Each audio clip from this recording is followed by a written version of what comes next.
Bonjour, bienvenue dans ma bibliothèque. Nous sommes à Montréal le 18 avril 2012. Mon nom est Bruno Lalonde. Je vous ai promis de vous lire un passage de Lettres sur le pouvoir d'écrire de Claude Edmond Magny. Eh bien, je vais le faire, mais simplement demain. Aujourd'hui, je vais vous lire un petit texte de présentation que j'ai écrit sur ce texte précisément. Un texte à la fois de présentation et d'inspiration, inspiré par ce texte de Claude Edmond Magny, donc qui s'appelle Se déprendre. Claude Edmond Magny nous dit qu'il faut avoir le cœur pur pour écrire, se déprendre de soi. Ce texte essentiel peut paraître vieillot, avec un lexique appartenant à une autre époque. Cœur pur, se déprendre. Est-ce que ces mots-là nous parlent encore? Ou leur disparition nous hante comme un membre amputé, une douleur fantôme, une souffrance imaginaire chargée d'un poids bien réel. Écrire pour de vrai. Écrire dans un mouvement qui engage tout l'être. Les grandes questions. Comment avoir un cœur pur après avoir consenti que nous étions impuissants à trouver d'autres mots? Et comment se déprendre de soi? Aussi, il est nécessaire de rappeler que le travail de l'écriture suppose également un centrage sur soi, combien il faut d'abnégation, d'opiniâtreté, voire de courage pour écrire l'essentiel, s'arracher à soi et s'enraciner à sa table de travail, double contrainte. Mais le travail sur soi, travail, rappelons-le, qui veut dire torture, comporte ses dangers, celui de se dévitaliser.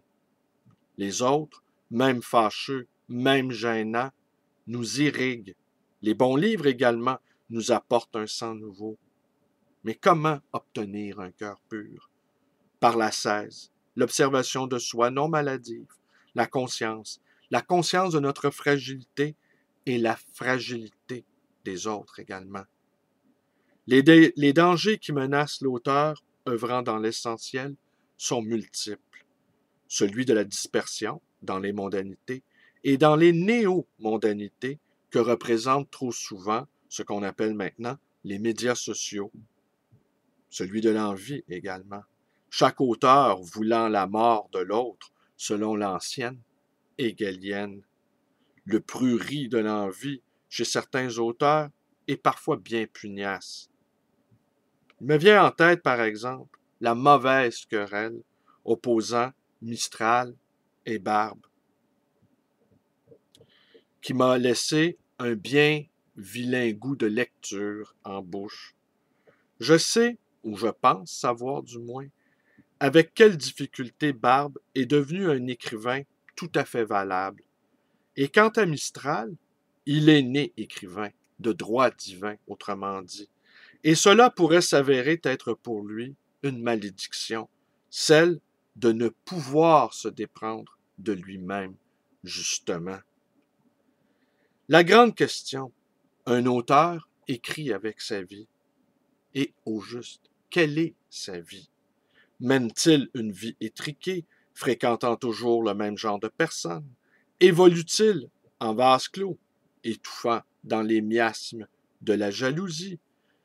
Là, ici aussi, il s'agit de se déprendre de soi et du regard sans aménité des confrères. Se déprendre de soi veut dire aussi parfois quitter son milieu, son pays même, choisir l'exil qui mène à soi.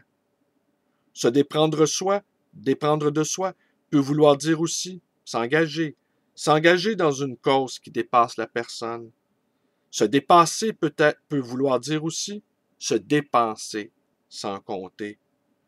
Aujourd'hui, je ne saurais qu'évoquer ces grandes questions, ces questions fondamentales de l'ascèse préalable à l'écriture et de cette grande difficulté de se déprendre de soi quand tout concourt à nous renvoyer à une solitude parcellisée par une société affairée.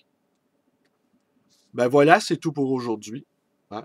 Aujourd'hui, j'ai lu rien d'autre que votre humble serviteur. Alors, mes vidéos vous plaisent, vous pouvez vous abonner à ma chaîne YouTube, B. Lalonde 100. Vous pouvez également devenir un camarade Facebook. Je salue Claude, qui est venu me rendre visite à ma librairie, qui était d'abord un camarade Facebook et qui est devenu...